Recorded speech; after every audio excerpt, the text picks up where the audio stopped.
नमस्कार दोस्तों, quantum mechanics की लेक्चर सीरीज में डॉक्टर अरविंद शर्मा, सह आचार्य भौतिक शास्त्र, राजकीय डूंगर महाविद्यालय बीकानेर, आपका फिर से स्वागत करता हूं। आज हम विकिरण व द्रव्य की जो द्वैत नेचर होती है उसके बारे में जो महत्वपूर्ण बिंदु है और इसके उपरांत डेविसन जर्मर एक्सपेरिमेंट के मुख्य परिणामों के बारे में चर्चा करेंगे। Well nature of radiation and you all know, आप सभी जानते हैं कि रेडिएशन और मैटर दोनों की द्वैत प्रकृति होती है। जिस तरह से मैटर रेडिएशन बिहेव करता है उसी के अनुरूप मैटर भी बिहेव करता है। दोनों की प्रकृति जो है वेव और पार्टिकल नेचर की हो सकती है। वो डिपेंड करता है कि वो कौन से फॉर्म में काम करता है। Wave theory of electromagnetic radiations explain the phenomenon of interference, diffraction and polarization। यदि हम इलेक्ट्रोमैग्नेटिक रेडिएशन के फिनोमेनाज की बात करें, जब रेडिएशन जो है वो वेव नेचर का होता है, उस समय वो इंटरफेरेंस, डिफ्रैक्शन, पोलराइजेशन इस प्रकार के प्रयोगों को या इस प्रकार के परिणामों को समझा सकते हैं। ये सभी जो फिनोमेना है, जो प्रभाव है, वो wave theory of electromagnetic radiation से प्राप्त होते हैं। On the other hand, quantum theory of electromagnetic radiations. Which theory? Quantum theory of electromagnetic radiations successfully explained the photoelectric effect, Compton effect, black body radiation, X-ray spectra।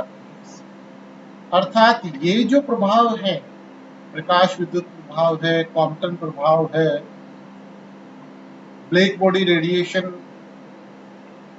का जो experiment था उसके जो results हैं, एक्सरे स्पेक्ट्रा है, ये सभी आपके कौन से नेचर से आते हैं? ये आपके आता है जो पार्टिकल नेचर होता है उसके कारण से। दस रेडिएशन है, these phenomena are due to particle nature and these phenomena are due to wave nature। Thus radiations have dual nature। Radiations have dual nature, one is wave and second one is particle। Louis de Broglie suggested that the particles like electrons, protons, neutrons, etc. have also dual nature। Louis de Broglie ने भी ये suggest किया और ये hypothesis दी कि जो particles हैं, जो कण हैं, इलेक्ट्रॉन, प्रोटॉन, न्यूट्रॉन, ये भी द्वैत प्रकृति के होते हैं। They are also can have particle as well as wave nature. इनकी भी, इन कणों की भी नेचर जो है या तो पार्टिकल हो सकती है या वेव नेचर हो सकती है। Note, in know experiment matter exists both as particle and as a wave simultaneously। A very important consequence is here, in no experiment matter exists only in one form, particle only। Both form cannot be possible। दोनों तरह की प्रकृति एक ही प्रयोग में प्रदर्शित नहीं होती है। It is either the one or the other aspect। It is either the one or other aspect। The two aspects are complementary to each other। दोनों एक दूसरे के complementary होते हैं। His suggestions was based on de Broglie की जो suggestions थे वो किस पे डिपेंड करते थे, किस पे बेस्ड थे? The nature loves symmetry। प्रकृति जो है वो सममिति को पसंद करती है, symmetry। The universe is made of particles and radiations and both entities must be symmetric। जो यूनिवर्स है वो किससे बना हुआ है? कणों और विकिरण से बनकर बना है। पार्टिकल्स और रेडिएशन, कण और विकिरण, और जो दोनों एंटिटीज हैं दोनों ही सिमेट्रिकल होती हैं। The Broglie wave. According to the Broglie, scientist, a moving material particle can associated with a wave. That is, a wave can guide the motion of the particle. जैसे यहाँ देखिए आपको नजर आ रहा पार्टिकल, ये पार्टिकल चल रहा है और अगर ये मूविंग है तो इसके साथ में एक वेव एसोसिएट होगी जिसकी कोई वेवलेंथ है। डी ब्रोगली के अनुसार कि कण अगर गति कर रहा है तो कण के गति के साथ साथ इसकी एक संचारित तरंग होती है, वेव होती है। किसी प्रयोग में तो एक कण की तरह कार्य करेगा और किसी प्रयोग में आप वेव नेचर लेते हैं। तो दोनों पॉसिबिलिटी तभी पॉसिबल है तब कण के साथ में एक तरंग संचारी होगी, wave associated with the particle. The waves associated with the moving material particles are known as the Broglie waves or Broglie waves. जो वेव और जो तरंग इसके साथ सहचारी है उसको क्या कहा जाता है? De Broglie wave, de Broglie तरंग या द्रव्य तरंग कहा जाता है। Expressions for de Broglie wave. According to quantum theory, the energy of the photon is E equal to h2 equal to hc upon lambda. According to Einstein's theory, the energy of the photon is E equal to mc square.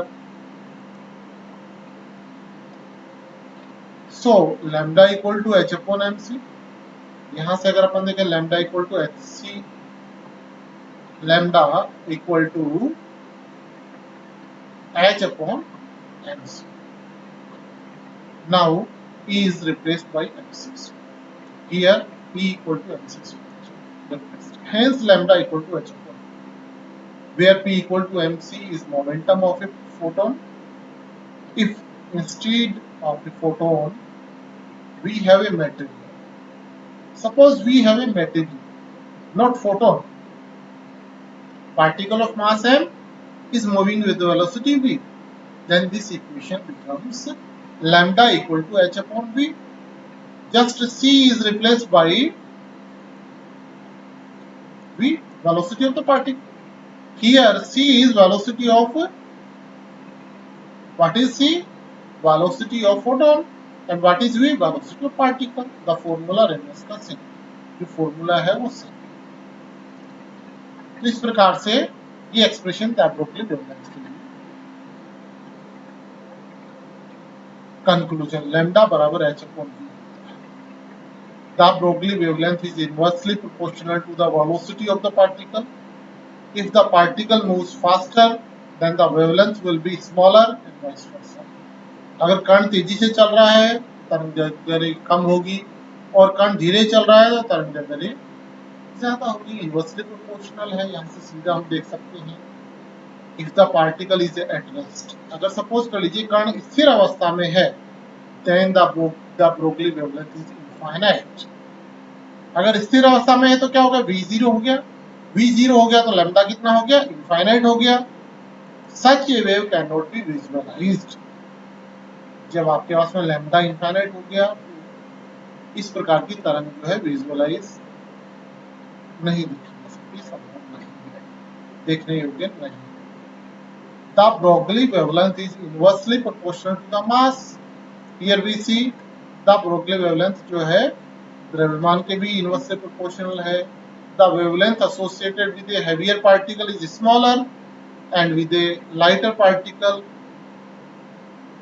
comparatively to the lighter particle।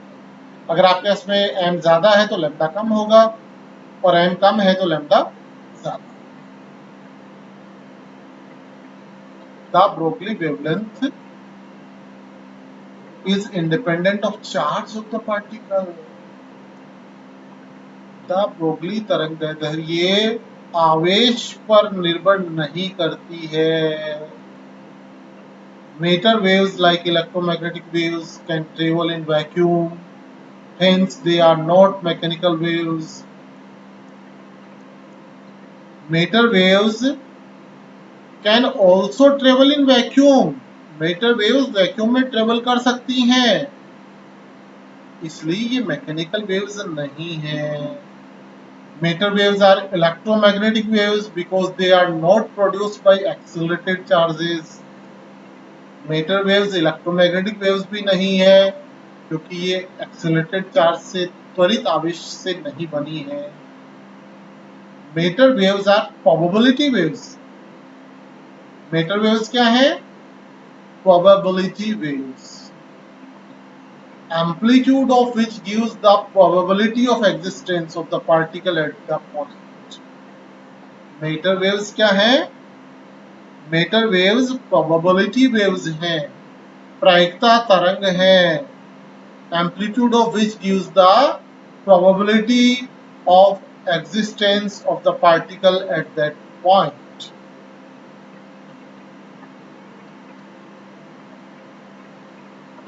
Deviation and Germer experiment. Davisson Germer experiment एक महत्वपूर्ण experiment था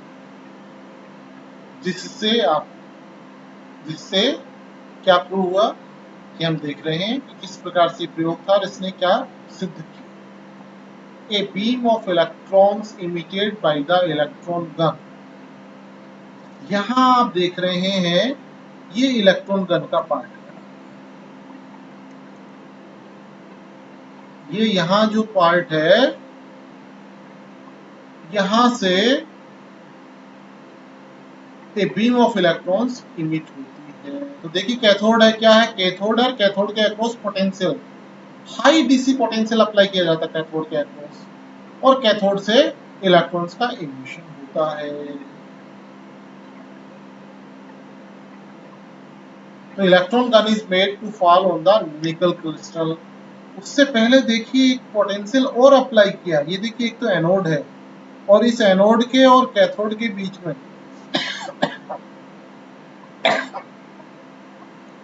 ये जो black colour का है ये cathode है और ये ब्लू कलर का है ये एनोड है. ये देखिए ब्लू और ब्लैक के बीच में पोटेंशियल, हाई पोटेंशियल अप्लाई किया है जो इन इलेक्ट्रॉन्स को एक्सेलरेट कर रहा है. जो क्या कर रहा है? एक्सीलरेट कर रहा है, त्वरित गति प्रदान कर रहा है. इसीलिए इलेक्ट्रॉन्स जो है, इलेक्ट्रॉन बीम जो है वो इलेक्ट्रॉन गन की तरह बिहेव करती है. बहुत तेजी से इलेक्ट्रॉन्स की बीम गति करती है. और ये किस पे आपतित है? निकल क्रिस्टल है. और निकल क्रिस्टल को cut along cubical axis at a particular. Nickel crystal है और क्रिस्टल एक्सिस देखिए ये है. इनको क्या किया गया? Cut along cubical axis at a particular. Okay, यहाँ पर आपके पास परपेंडिकुलर. और यहां से अगर अपन देखें तो सपोज करिए कि आपके पास में दो तरह के एंगल है. एक एंगल थीटा है, एक एंगल फाई. ये एंगल फाई से रिफ्लेक्ट हो रहा है electron beam. Electron beam angle phi से रिफ्लेक्ट और डिटेक्टर इसको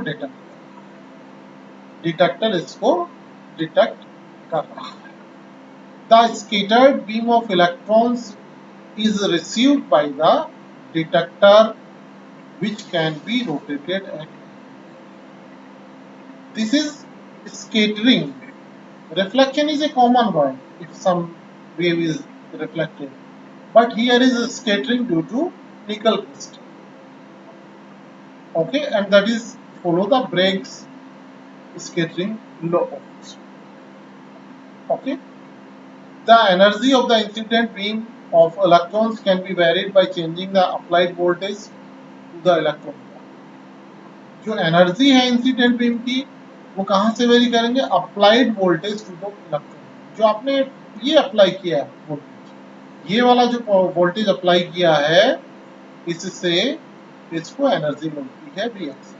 the intensity of scattering beam of electrons is found to be maximum when angle of scattering is 50 degree and the accelerating potential is 54 volt. यदि accelerating potential 54 volt है और scattering angle 50 degree है, अगर scattering angle 50 degree है और 54 volt जो है, 54 volt जो है accelerating potential है, तो इंटेंसिटी जो होगी वो मैक्सिमम मिलती है, मैक्सिमम प्राप्त. यहां से दूसरा एक अपन देख सकते हैं theta plus 50 degree plus theta बराबर 180 डिग्री। अगर इसको पूरा देखें, ये थीटा और ये फाई तो 50 डिग्री है, तो 2 थीटा प्लस फाई जो होगा वो 180 है। तो थीटा का मान यहाँ से 65 डिग्री। ओके, तो ये ब्रेक्स जो स्केटिंग में फॉर्मूले में थीटा जो काम में लेते हैं, that is that. And phi is scattering for nickel crystal lattice spacing d equal to 0.91 angstrom. Nickel crystal के लिए जो लेटिस स्पेसिंग होती है वो जो d होता है small d 0.91 angstrom.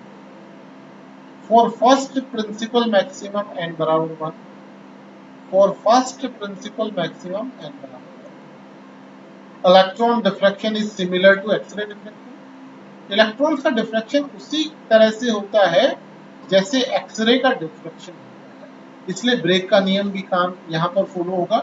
2d sin theta बराबर n लैम्डा। ये जो थीटा है ये यही एंगल है जो हम ब्रेक स्लो में काम, 2d sin थीटा बराबर n लैम्डा। और यहाँ से अगर हम वैल्यूज निकल क्रिस्टल के लिए रिप्लेस करें d बराबर और थीटा बराबर 65 degree, then you can easily calculate lambda equal to 1.65 angstrom.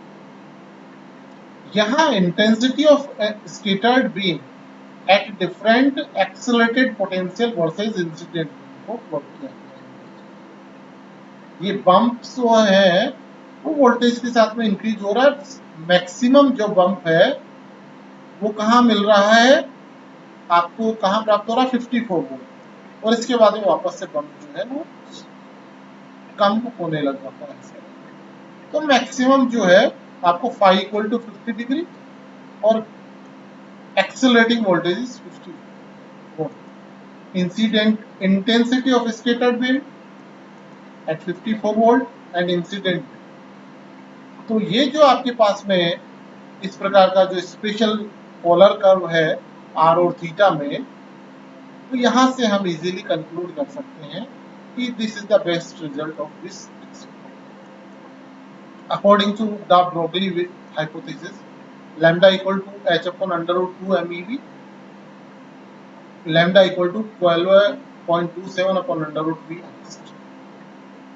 अब यहाँ पर यदि दी ब्रोगली वेवलेंथ अगर हमें मूविंग इलेक्ट्रॉन की निकालनी है, V तो अपने पास है 54 वोल्ट और अगर ये रखते हैं तो 1.67 एंगस्ट्रम आता है, जो कि हमारा पिछला जो रिजल्ट हमने डायरेक्टली ब्रेक्स इक्वेशन से निकाला था वो same result approximately lambda equal to 1.65 angstrom and lambda equal to 1.67 angstrom, ये उसी के अनुरूप प्राप्त होता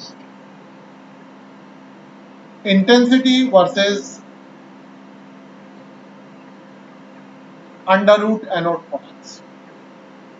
अगर